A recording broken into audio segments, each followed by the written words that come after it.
Disclaimer. The views and opinions expressed in this podcast are those of the hosts and guests and do not reflect any affiliated organizations. This content is for informational and entertainment purposes only and should not be considered professional advice in any field, including but not limited to sports, healthcare, politics, esports, or music. Listeners should do their own research and consult professionals where needed. We make no guarantees about the accuracy of the information shared. Listener discretion is advised. The Rascals Lounge Podcast.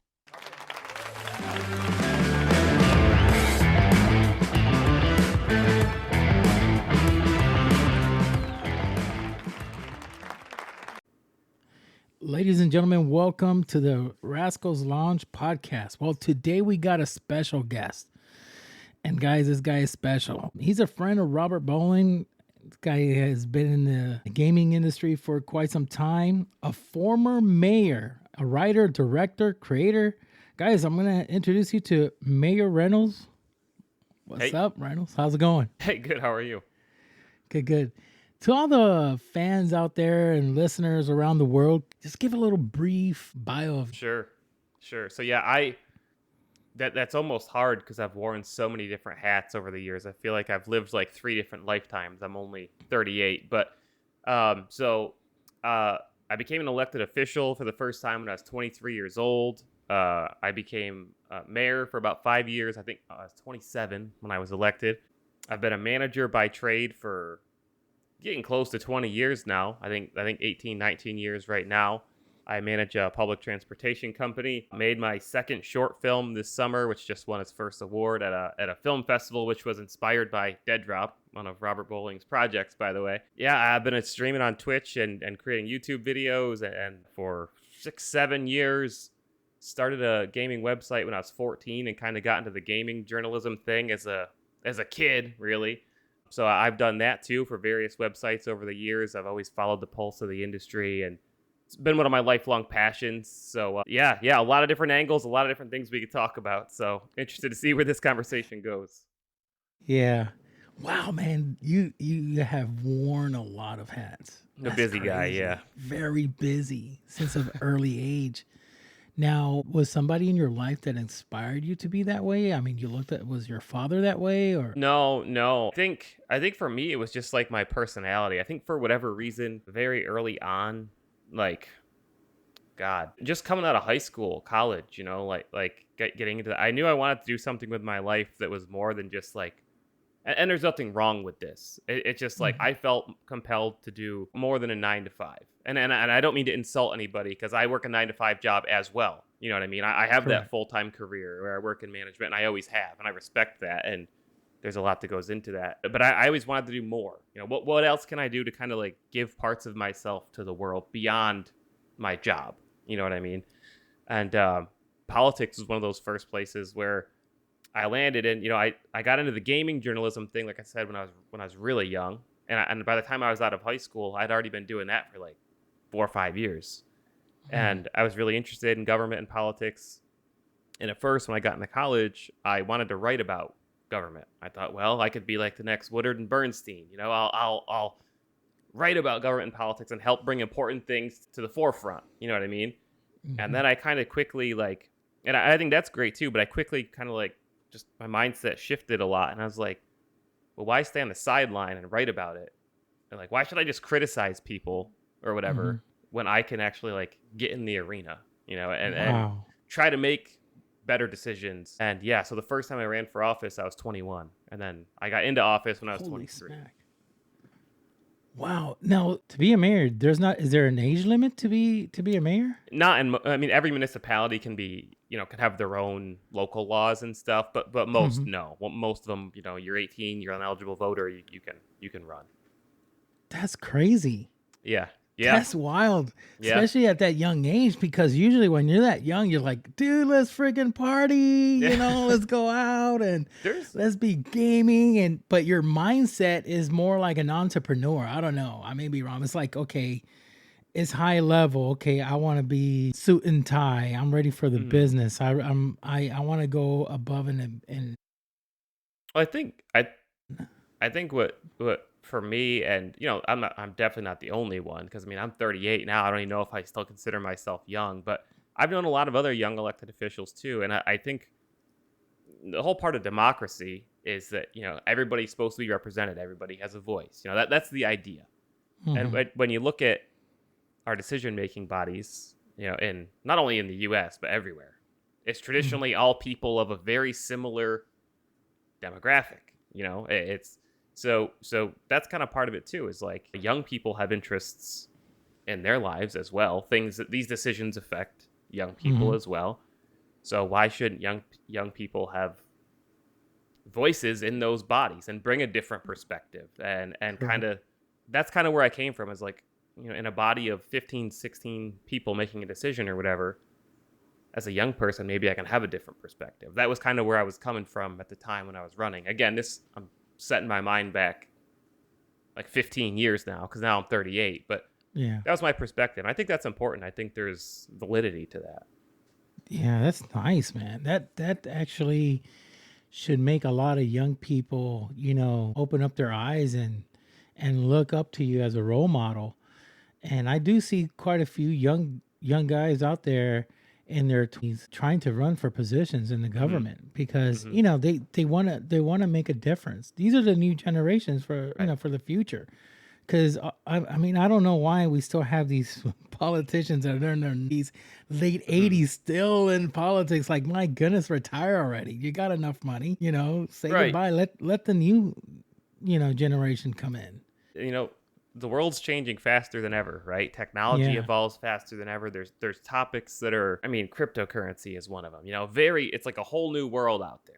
And there's got to be people in government who, if you're going to make a decision that, in regards to cryptocurrency or blockchain, you got to be knowledgeable in that field, correct. right? Or at least know people who are, that you can take advice from. Yeah, and that's kind of, I think, where young people come in. Is like, young people are usually more tapped into like what's new, and not just what's trendy, but new technologies, new trends, and so on. And those things are going to have policy decisions related to them. That's why you need those different voices in the room to make those decisions, to help. Because if you've been in office for 30, 40, 50 years and somebody walks up to you and says, what are you going to do about Bitcoin or Ethereum or whatever, they're probably going to look Hmm. at you and be like, What what are you the heck? talking about? Like Yeah, like I'm still working on my checking. I balance my checking account every week. That's my financial advice.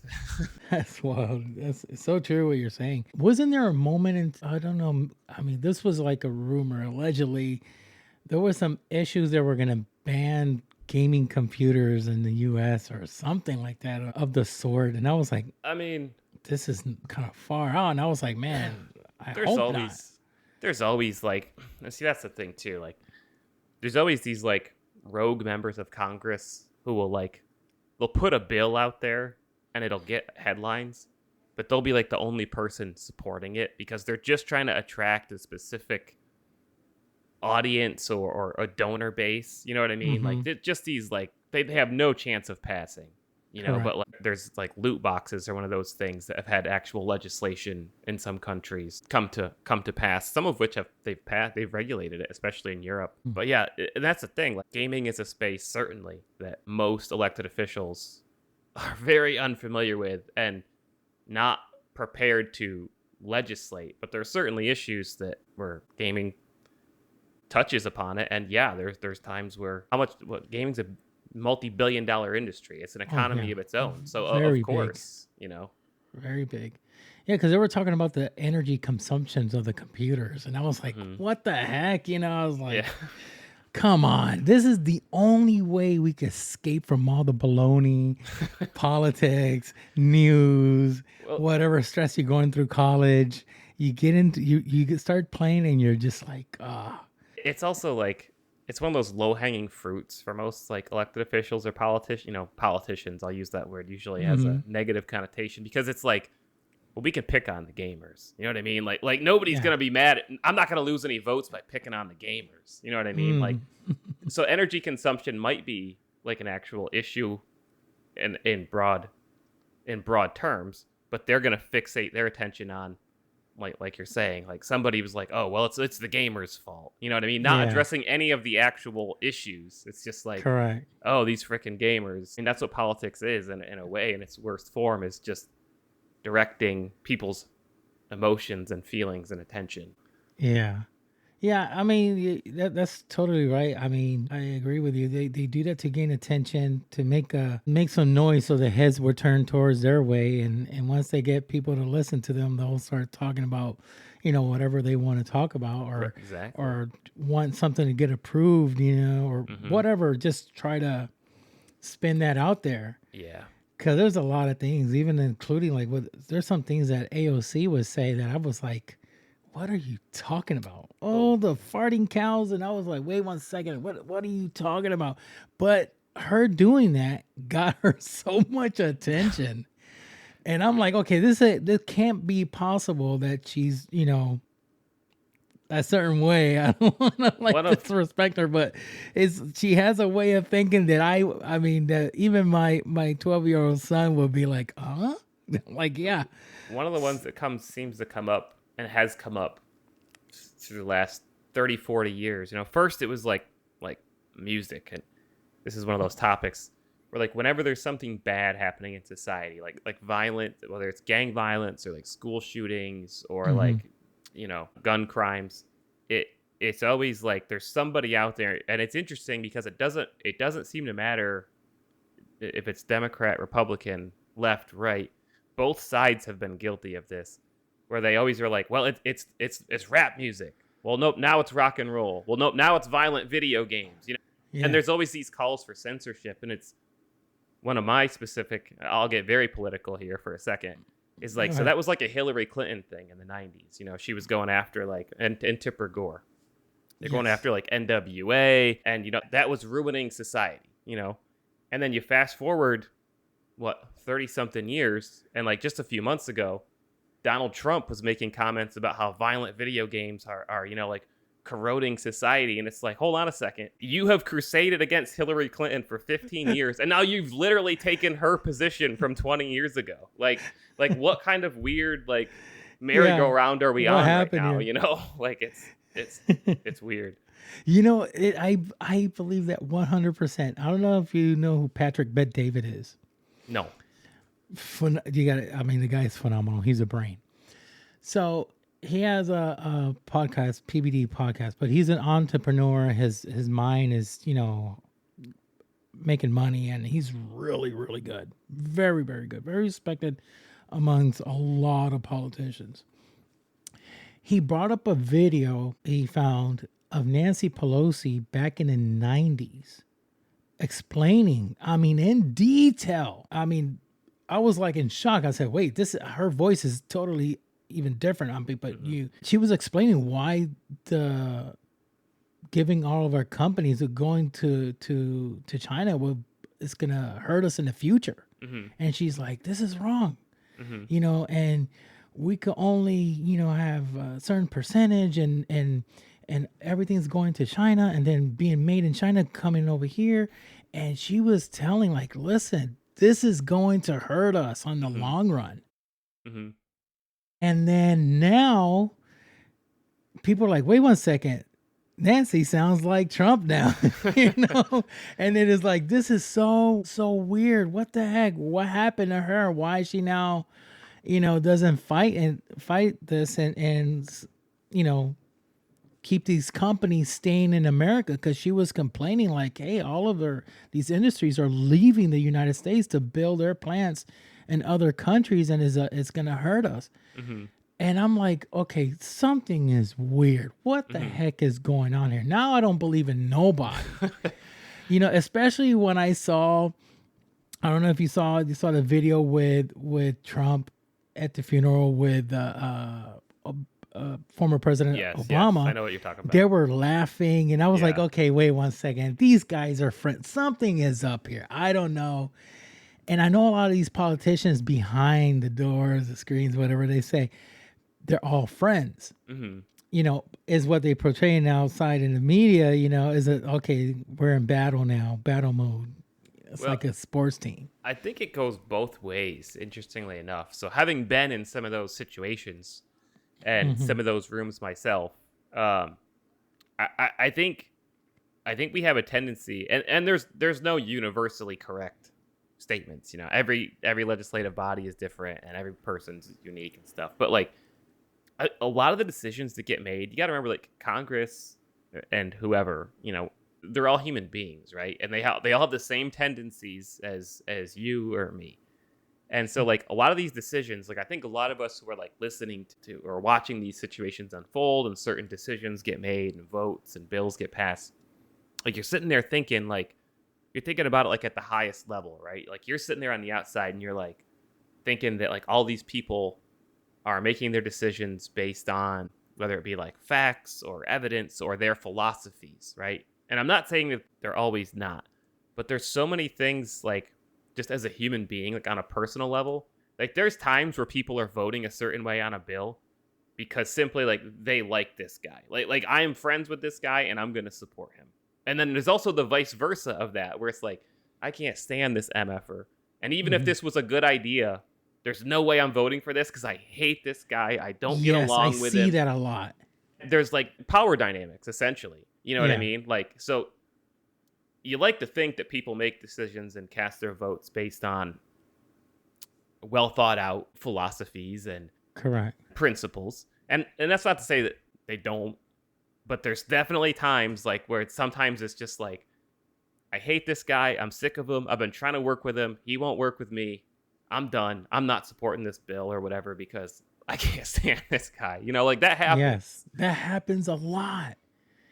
And it just, at the end of the day, the people is the one that gets hurt by it, because you could approve something that is good, but since this person put out that bill, you're just like, I don't want to approve it. Right. I got the cure for cancer right here. I'm not going to approve that. Right. Forget it. Are you kidding me? You hope. And those are the best elected officials, right? Are the ones that can put aside all that personal stuff and vote based on like, this is what's best for the people that I work for. Yes. But not everybody has that ability. We're all humans, and that's another part of democracy is we can elect whoever we want. And that means that sometimes we're going to elect people that maybe don't have the best decision-making process. Yes, they don't. Now, do you think that all these politicians should come up, in an agreement like, okay, listen, some of this stuff we got to get approved. And if we don't get approved, it's going to hurt us.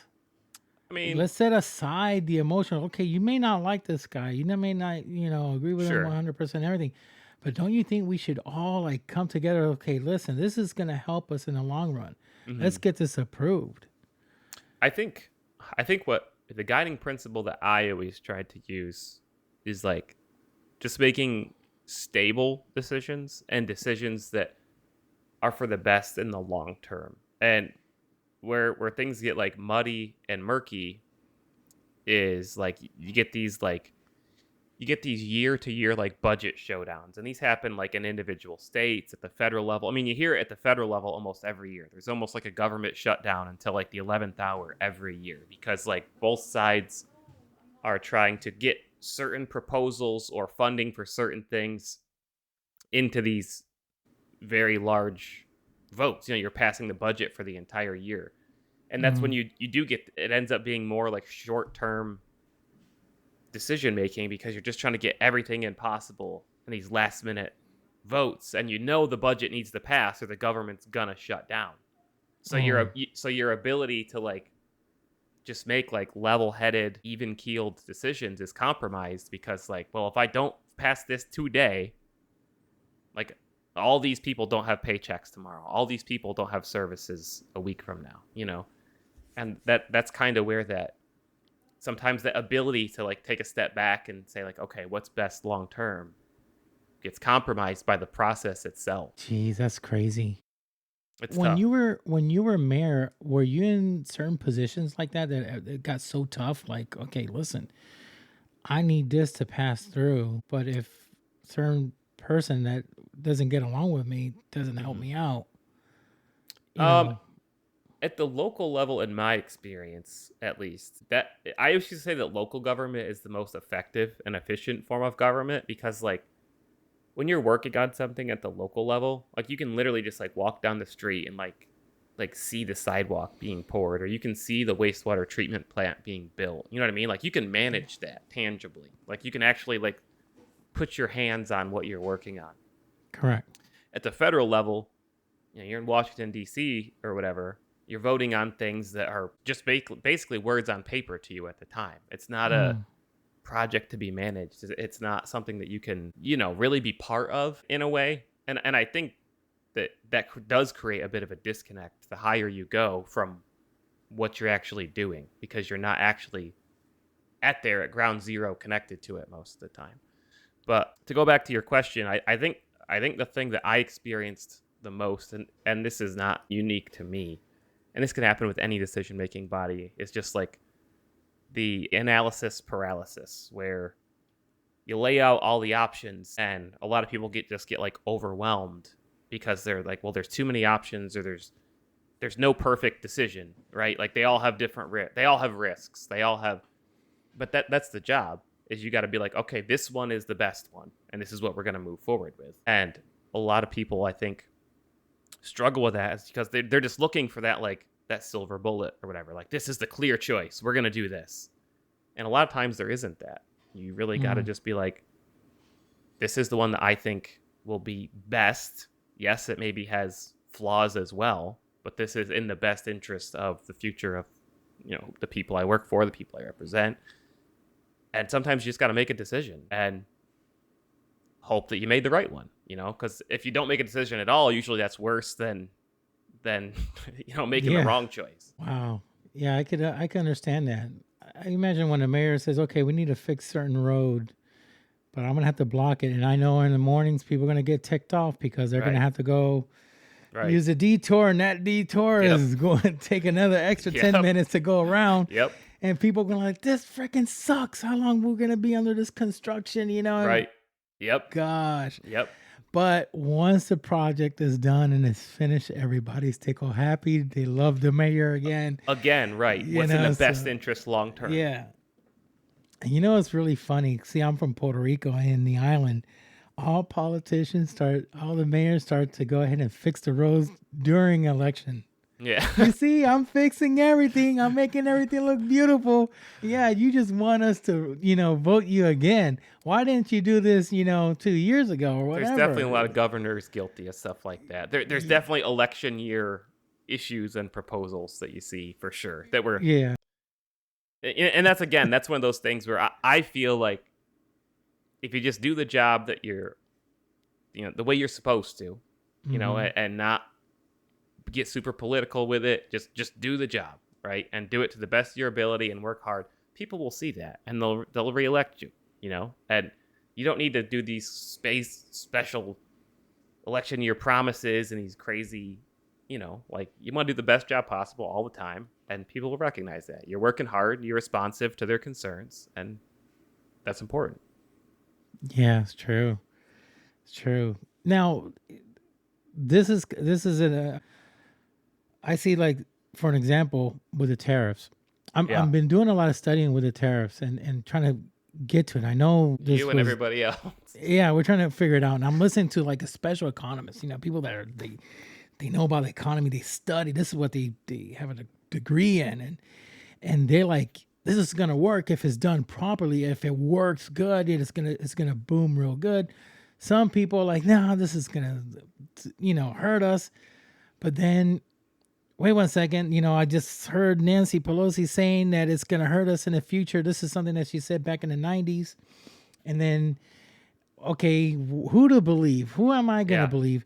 And I know it's like they said it's like taking a medicine. It's gonna taste real bad now, but then you're gonna see the good aftermath after it.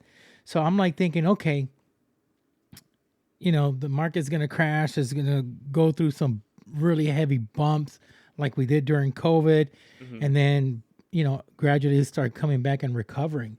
How do you see that? Because I see that like in a way, like we were just talking about, people gonna have to take a different road, and yes, they're gonna get ticked off, but then in the long run, it's gonna do potentially very good. But how do you see with the tariffs? Do you see that bringing manufacturers back into America? No. Doing they's like, okay, let's come back now. I mean, because now Apple's coming back. They're gonna $500 billion they're gonna do. So you want to finish, or No. Go ahead. That's why I'm Right. just want to know what's your perspective. What do you Right. see on that? So historically, in the United States, tariffs have never actually bettered the economy. You never know. Every situation is unique and requires a unique perspective. But like in the biggest example is when we were in the Great Depression. It was the Hawley-Smoot tariffs were passed, and that was the idea. That was going to be what pulled us out of the Great Depression.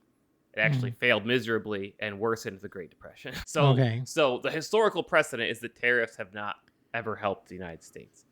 I think the thing that gets me, then bothers me the most, and again, I'm going to be very open and honest with my opinions here, because why be anything else? Your freedom of opinion. The thing that gets me is like the person proposing these, that being Donald Trump and his administration, they're changing their mind by the day.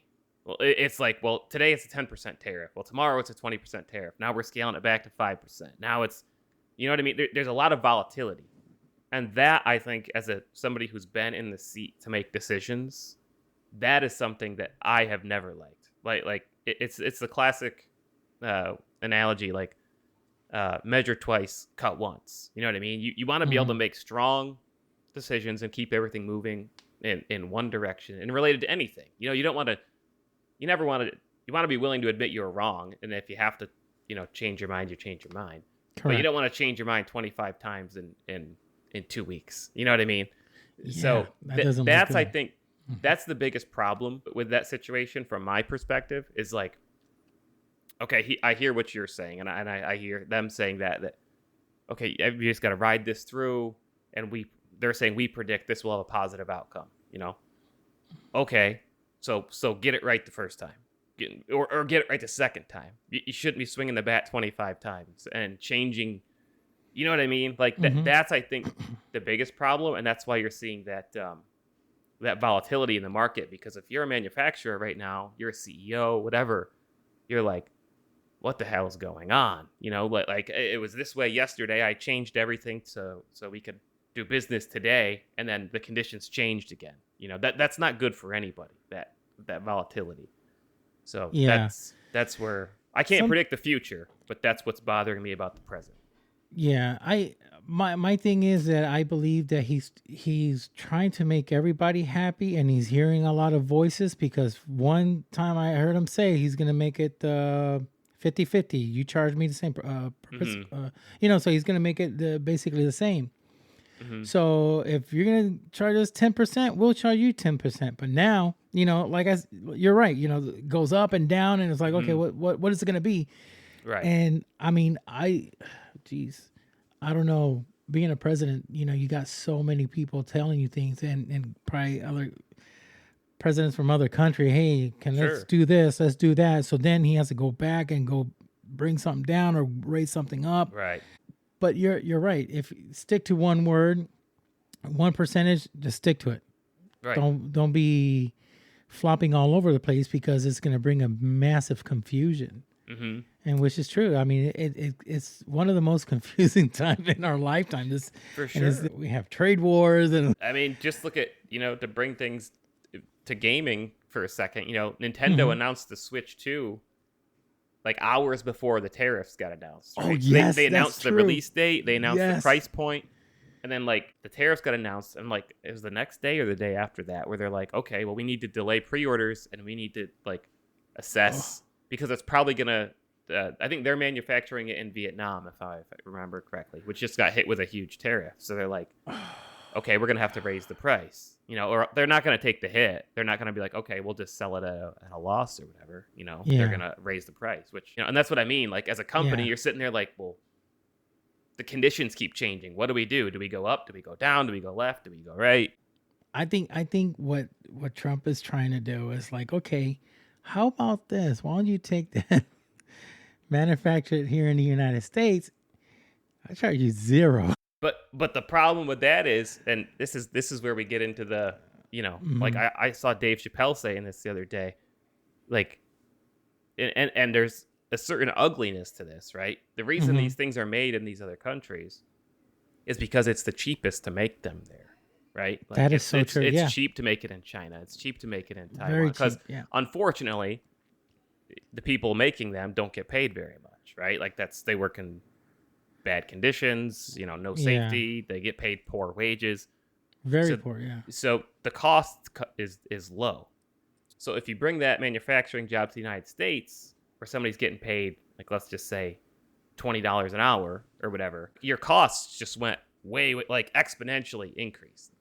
So your iPhone that would cost $1,400 manufactured in China or Taiwan, manufactured in the United States with higher wages, higher benefit costs, all those things, it now costs $3,000 because all the labor and the costs associated with paying that person in the United States to make it, as opposed to paying that person in China or Vietnam, it's way higher. And like, again, that's just an ugly reality. Like, correct. Of we pay our people better here, which is good, right? In many ways, that's great. It sucks that there's people working for $1.50 an hour in those countries. But at the same time, it's like, well, the consumer in the United States is essentially benefiting from that. Correct. I remember back, there was a big issue with Nike on this, and people were like protesting Nike because you're making your shoes and having child labor and stuff. I mean, allegedly, but stuff I've been reading on, and I was like, okay, but then our politicians are anti, abuse, work abuse, and people not, having their lunches on time and working so much amount an hour and not getting paid for it. But then they allow certain companies to go overseas and have their stuff built at these manufacturers that looks really unsafe. Yeah. So I'm like, okay, so then what are you going to do then? What is there to do? I mean, it's a really tough situation because there's certain things that are, obviously you get it for $100, but if it's built here, it's going to be $200. Correct. Then you got the consumer saying, "Oh man, this is way too expensive." Of course, it's way too expensive because you got spoiled, right? Because this was built over there. But then again, you're anti-dictatorship and all this, it's but economic benefit versus morality. That's you hit it right there. Wow, that's crazy. It's like I said, that's the ugly reality of it. If we bring a lot of those jobs here, the costs are going to go through the roof. And we haven't even got into the whole, robots are going to be manufacturing certain things. AI is going to be manufacturing certain things. Give it 10 years or whatever. Like, that's going to upend the entire economy all over again. What's going to happen afterwards? When we're reporting to AI, I actually saw a demo for this, I think, somewhere. It was like an AI human resources professional. Like, you told it your problem, and the human resources AI told you, well, this is what you're gonna do. That's stuff's crazy. Out there, gonna be out there in the future too. Well, let me tell you what. I know we were going off to a different subject here. My stepdaughter's in college right now. She's getting her associates. And she was like, listen, if it wasn't for ChatGPT, I wouldn't be able to pass this test. And she would literally talk to it and say, hey, listen, okay, so, because she's studying biology. So if I do this and this and this and that, so what's the step? And the friggin' ChatGPT talks back to her, well, the thing is, what you do is this, this, this, and this, and this. And she's like, okay, thank you. Now tell me what happens after. And it's helped her out so much that now the times that she has to use a tutor has diminished because she uses ChatGPT. Sure. I mean, AI right now is taking over in a massive way. And I kind of fear, even what I do in the medical field, because I'm into, EKGs and looking heart rhythms. I'm like, oh man, I'll be freaked out if, AI takes over and says, okay, we don't need you no more. It's a very interesting discussion, and again, going back to morality and regulating, right? Imagine Congress, trying to take on this debate of what types of regulations need to be put on different AI outlets or programs, because there's a lot of discussions too where people hate a lot of use of AI, right? My approach to it is more practical. When somebody invented the jackhammer, technology only moves one way. You can't be well, we're not going to use this thing. We'd rather have 25 people using hammers by hand. You know what I mean? you want efficiency, but a lot of people get really upset about the use of AI. But again, there's some ugly realities there to take it to one of my other projects, or not even ugly, but there's useful use cases for it that keep costs down. So, for example, we made a short film last year. It's called Midnight 2 Born Ruthless. To give it a plug, you can watch it for free on YouTube. But anyway, we're just a small independent group of creative people. We're not paid to do this. We don't have a whole crazy crew. It's like a bunch of us that got together, friends who were like, we're going to make this, We don't have a ton of money. So it's like we used Midjourney. If you're familiar with Midjourney, it's an AI image generating program to storyboard our script, right? So we would prompt Midjourney to say we want, put one character on the left, this character did blah, blah, blah, this color background. So when we went to film, we had our these points of reference. And in Hollywood, they pay people to storyboard, I'm like, people would get like mad at me that well, you used AI and you put artists out of business. It's like, I couldn't have paid an artist to do this under any circumstances. I don't have money to make a Hollywood film and pay. I would have loved to have paid an artist, truly. Yeah. But I'm using my own money to film this thing, So that's what I mean. Is there's definitely some uses for AI that can help bring costs down and really empower creative people to do more creative things if you use it in a smart way. And I love artists.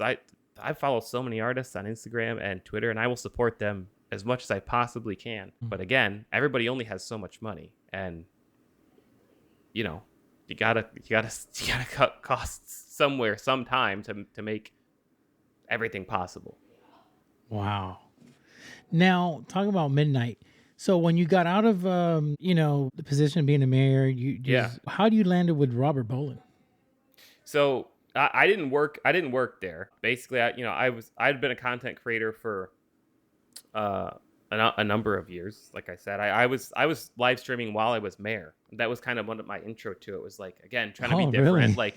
Can I give people access to me in a different way, see a different side of me? And now there's a bunch of people doing it. Like AOC does it. A whole bunch of people did it. But this was 8 years ago when I started doing it. But yeah, Midnight Society got announced, was founded. Dead Drop got announced. It was a game that I was really a big believer in. I thought the concept of the game was great. So I was testing it, streaming it, creating content for it. And I think just as a content creator, Rob recognized probably I made a live action short, just a single 60-second live action short, kind of set in the Dead Drop universe. Mm-hmm. And he retweeted it the day I put it out, and it got something crazy 500,000 views in one day or something, which was the biggest content boost that I ever had. And he was great. Everybody at Midnight Society was super supportive. They're like, this is awesome. So then I made more of those live action shorts set in the Dead Drop universe, and then that was our movie last year. Is we did a whole 28-minute action short film all together, comprehensive. And so yeah, I think Rob and I wasn't the only one. Midnight Society recognized a bunch of creators in creating content in their space, and they brought us in to help make modes for the game. I got to design one mode that was the Mayor Reynolds designed mode, and we had another group of us that spun off, and we were creating modes within the Dead Drop space. It was called Viper UGC, but it was basically Midnight Society was empowering all of us and supporting us too. Here's the keys to the car. Do what you guys want to do. Let's see what you got. And it was an awesome experience. It's unfortunate the game is now canceled and the studio's closed. I wouldn't change any of that. It was awesome. You know what? I don't usually get into deep about that stuff. I was unaware about that. Mm-hmm. And Robert, I keep in contact. He follows me, and I follow him, but I didn't see any announcement about that. I don't know if it did or not, because I probably was busy on certain things. I had surgery and stuff. But how did that happen? They just canceled it? So that's the $1 million question right there. And to be clear, I have no inside information. This is just my outside opinion. But the story is the studio, and this is factual, ran out of funding eventually. But most people, if you ask the average Joe, what caused that, there was a scandal that involved Dr. Disrespect. And that caused investors. There was decisions that were made. He was separated from the studio. Investors got cold feet. Again, I have no inside information about how much money, who said this, who did that. But I think that was the main. The gaming industry is in a tough spot in general because the costs are so high. The studios are experiencing tons of closures and downsizing, layoffs, and they were unfortunately, wrong place, wrong time kind of thing. What a bummer. Yeah, because the people who worked for that studio were awesome. Yeah, I heard everybody just loved that studio. So many people. I think there were some people from Halo. They went to that studio, and so it's a sad situation. And I'd say one little spoiled bean could just rotten a whole bunch, and you don't know how many lives that's gonna affect.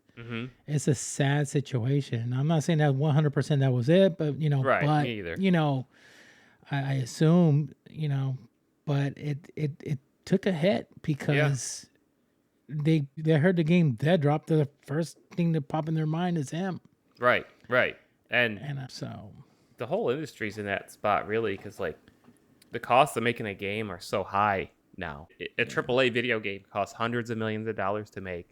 Years of time. Anytime any studio makes a game these days, if that game does not succeed and you just spent $300 million to make that game over, let's say 5-6 years, you're done. Like you could have been like, this is the best idea ever, but if it doesn't resonate with consumers for whatever reason, it released at the same time as another game that got all the attention or whatever, just pure bad luck. Like your whole studio could just be gone.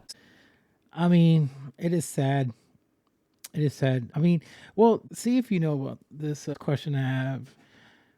Do you think it's better off that these developers, these companies that make games, make their games free, but then charge for skins? Like Fortnite example, I think that's one of these guys make so much, making billions, millions. I was gonna say, wait one second, this game is gonna flop. It's free. Right. What can you expect? Right. My freaking goodness. Right. It's free, but they just keep on making money. I mean, rumors are out there. I mean, allegedly they're gonna be making a movie as well. For what? For Fortnite? For Fortnite. Oh, I'm sure it'll happen if it's not already. Yeah, absolutely. If it's not in the making, I mean, look, they just made Minecraft. Right. I mean, it's apparently horrible too. So I know. So I'm like, wait one second. How can you make a movie out of Minecraft? Let's take the freaking wild. It doesn't matter though when you got 30 million people lined up to see it. It doesn't matter. Yeah, they're gonna. They could have put anything on that screen, and there would have been 30 million people there to see it. So I'm thinking, I mean, should all these games go for that route as well? That free to play, but then charge for all this other stuff.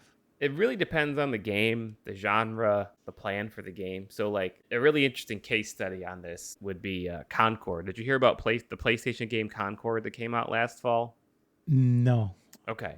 So, and this is, various people will have different opinions on this, right? And I think it does matter which game it is, what the intellectual property is, because certain names just carry more respect and attract more to begin with. Like for example, Call of Duty, they're never gonna go totally free because they know everybody's just gonna pay that $70 every year. Why go free when they can just get you to pay $70? They can sell it $100. Yeah, exactly. And they have tiers. Oh well, if you get the $120 one, you get all this. Absolutely. But Concord, Sony published Concord, PlayStation, very big name, one of the biggest, most recognizable video game companies in the world. Concord was a multiplayer only game, kind of like Overwatch in some ways. It would be comparable to hero shooter, like Overwatch, Team Fortress 2, something like that. And I think it was in development for at least 5 years. I'm a little rusty on it now because a few months have passed, but maybe 5 to 7 years for sure. And beautiful visuals and art direction. Like they kind of it was obvious they put a lot of time into like the world building and creating these characters in this universe. But it was a multiplayer only game, and it was $40. And like I played the beta for it, the first beta, alpha beta, whatever. And I immediately knew like this game should be free. There's nobody that's going to pay $40 for this game. And even if it is a PlayStation backed product where there's going to be millions of dollars in marketing, getting the name out there, it just wasn't. It's a new name that people didn't recognize, no characters that people recognized. It was just all new. And it came out again at $40 on PC and PlayStation 5. And it had I think it peaked at maybe 2,000 or 3,000 players. And these days in a multiplayer game, you need tens of thousands, if not hundreds of thousands, or millions of dollars or millions of players to sustain. So it was I think it was live. This game that took 6 to 7 years to make. The servers were up for 3 weeks. 3 weeks. And Sony said, we're pulling the game offline.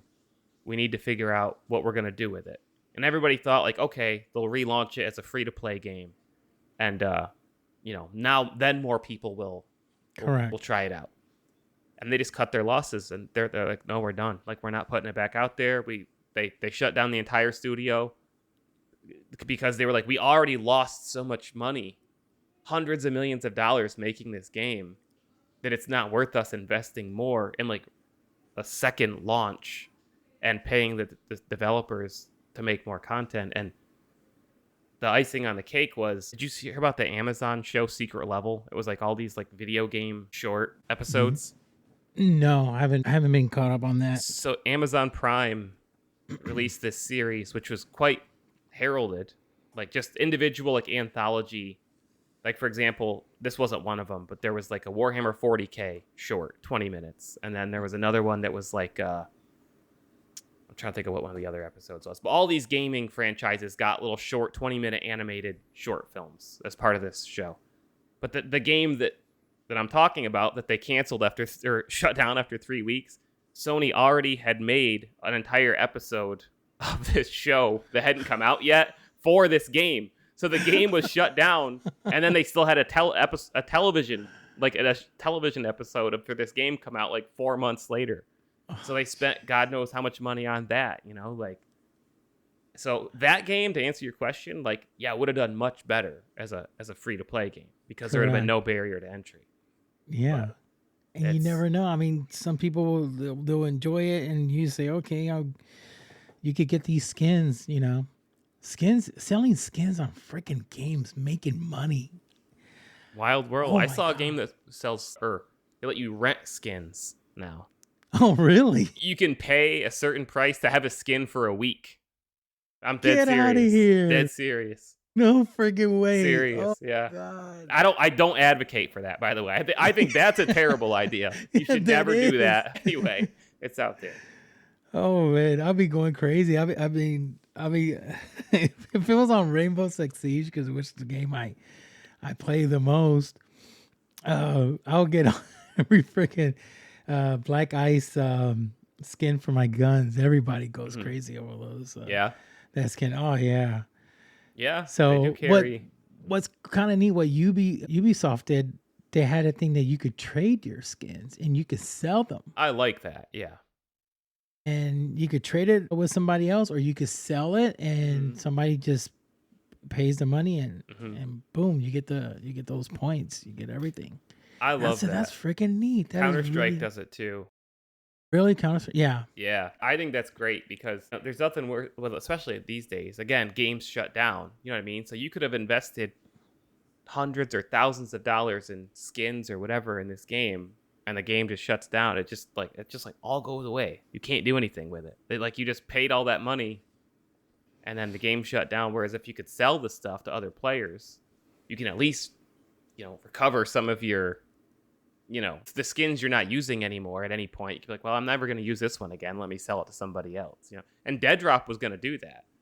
And that was one of the many reasons why I was super excited, because I love that as somebody interested in, economies and stuff. I was like, yeah, that's great. Yeah, I think a lot of nowadays, if these industries these companies want to, flourish. And I understand that certain games you can't do that. I cannot see Wukong to be free to play.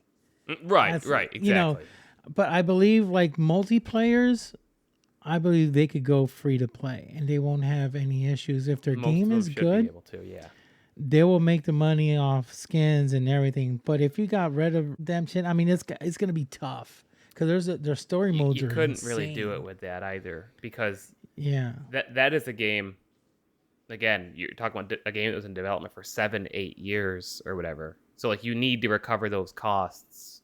You know what I mean? Like up front. You can't, and going back to, like you said, like they could charge whatever they wanted for Call of Duty. Like there's a rumor that Grand Theft Auto 6, like the base version, which is the first new Grand Theft Auto game in like 10 years, I think. I think GTA 5 came out like 10 years ago. There's a rumor that's pretty prominent that the cheapest version of Grand Theft Auto 6 is going to cost $100.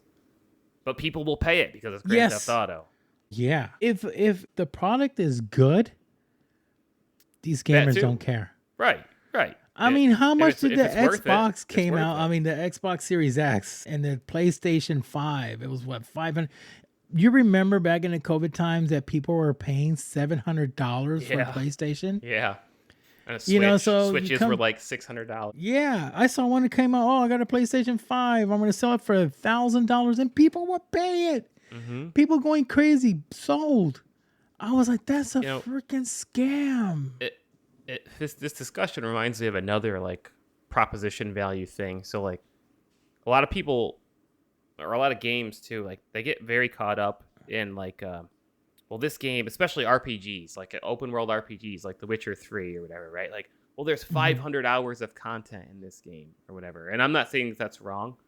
Like me personally, I'd way rather have like a game that's like 8 hours long and like just like the best 8 hours that you've experienced.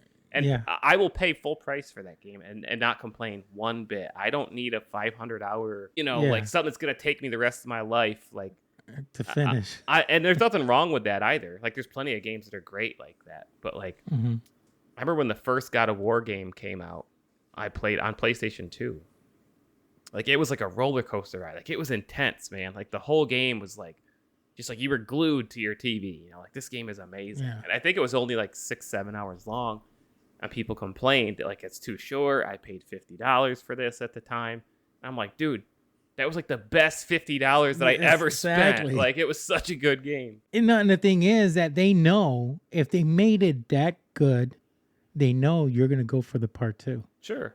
Yeah. And they could say, hey, part 2 is coming out. Yeah. It's gonna be $60. Right. I don't care. I'll pay it. Right. And that's that what part I mean. 2, you enjoyed it so much. Part 3 is coming out. If but it's hey, good, it's gonna be $80. Right. And it comes to know it keeps on growing. I've always said that. Like, yeah. And that's something you can't, and this transcends into a lot of fields, right? Movies, games, music.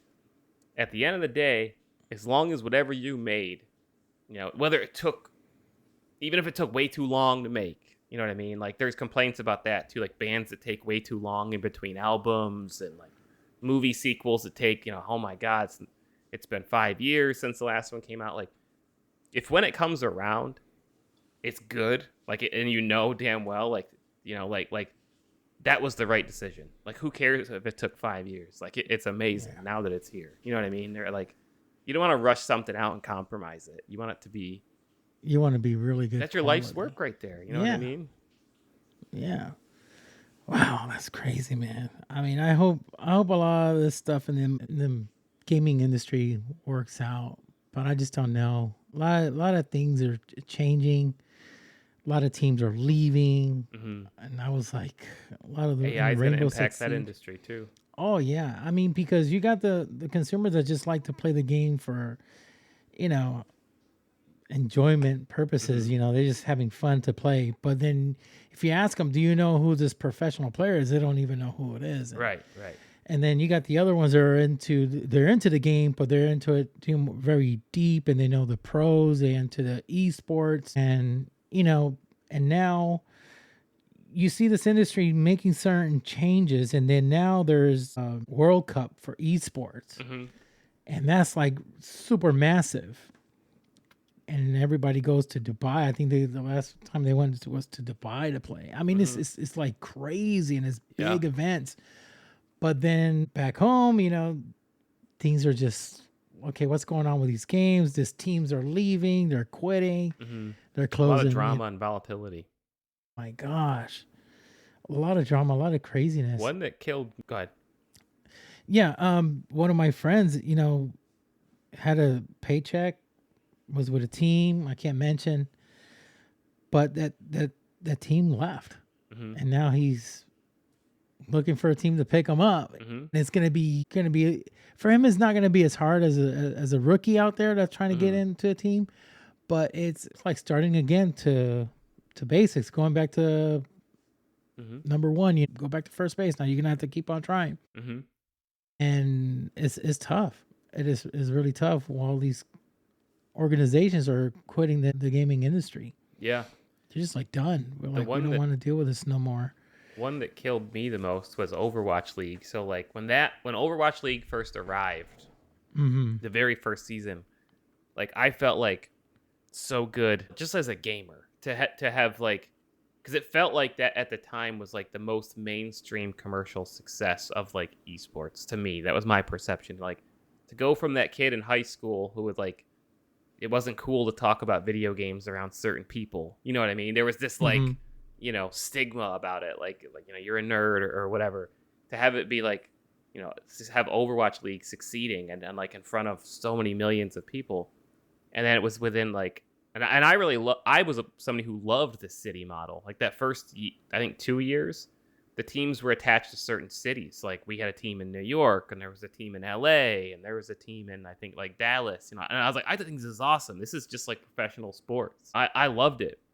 And I paid super close attention to it. And then things started, for one reason or another, like unraveling, and teams were pulling out, and the fund money seemed to be becoming an issue very quickly. Like they overexpanded too quick. And then like now it's kind of like a shell of what it was there in the beginning. And like you said, there's a lot of people who are directly impacted by stuff like this. It's their livelihood. It's their job. Yeah, it's their job. It makes it really tough for people to break into that field, because it's like, well, maybe I shouldn't do this because there's so much volatility. Yeah. One of my friends that he was a Counter-Strike pro.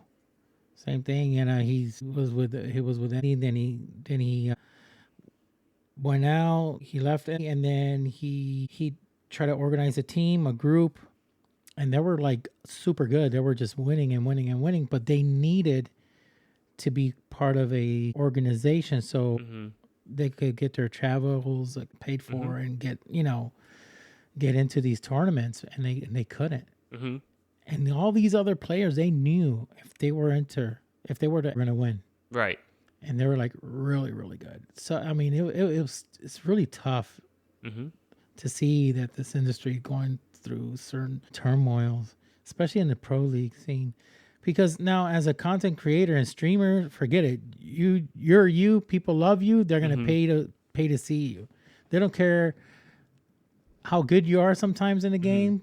But if you're crazy enough kicking the camera like Jinxie does, then they're gonna love you. If you're Tyler One, just screaming and blowing out everybody's headset every 5 seconds. Yeah, jeez. Yeah, you're right. I mean, it's crazy how this world is all about. Oh man. Listen, Reynolds, I usually do my segments like 2 hours and plus, but I know time is short. I got quite a few things to do, but this is what I'm going to do for you, because the conversation is really, really good. I want to bring you back on. Okay. Sounds good. And we're going to set it up, bring you back on, because I know this conversation, we have more to talk, and I know tomorrow you have something you're going to have to do. So I hope you feel better. Yeah. Thanks. I know you're kind of under the weather, and I hope everything goes good with you tomorrow. So you need that bed rest and everything. So certain medication help you out, because if you don't have good enough sleep, I could guarantee you something I see every time at the hospital at work. It's not working. I still feel the pain. I say, well, how was your sleep then? Yeah, definitely. I didn't sleep that much. I was nervous. Of course, right. This is why you're feeling the pain. This is why when they put this to make the pain go away, you're still feeling it. So Let's hope we avoid that. Yeah, yes, indeed. Man, it was really fun talking to you, man. Yeah, I thanks for really having me on. like I it. appreciate it. I really like it. I mean, your English is phenomenal. My English, I'm Spanglish. I'm a little mixed with a little bit of ADHD kicking in You sometimes. speak better English than most native English speakers. My stepdad was in the Navy, so I did so much traveling. So my English is it gets there, you know. Yeah. But yeah, man, thank you so much. It was such an honor. Yeah. Thank you for Thanks, coming on. Thanks for having me on. I appreciate it. And we're gonna schedule a second one because I know there's a lot of topics I want to talk to you about, and I know it's Sure. gonna get more deeper into certain things, and I know it educates the fans out there that's listening. Mm-hmm. And what I like about this, because bringing somebody that knows what they're talking about versus somebody that assuming they don't know what it's talking about is a big difference. Yeah. Because people will just stop listening. You know, they're like, Yeah. "Oh, this guy just full of it. He doesn't know nothing." Right. You know, and then when we were talking about your time as a mayor, you know, you knew your stuff. You know, so Got a lot of experiences. yeah, I could tell. So it's for a longer segment, but at least I got you introduced into the Rascals podcast here, and having the world and the fans listen to you and get to know who you are. So now, for the second time, you know, it's going to be much better. All right. Sounds good. Okay, buddy. Well, thank you so much for coming on. Okay, folks, one more thing before we tune out. Can you please tell everybody your socials, where they can see Sure. you, where they can find you, your Twitch, everything? Go ahead. Sure. I'm Mayor Reynolds TV on just about every platform. Twitch, Twitter, YouTube, Instagram, TikTok, pretty much everywhere. Mayor Reynolds TV. There you go. Guys, you got to watch him. Please follow him on X. I mean, he's a phenomenal, humble human being. He didn't have to do this. He didn't have to come on, and he was totally nice about it to come on, and I am truly honored and grateful about it. Okay, folks. Now we're ending. Take care. God bless. Thanks for having me. You're welcome, man. Till next time. Peace. Thank you for listening to the Rascals Lounge podcast. And don't forget to click like and follow on your favorite podcast platform so you don't miss an episode.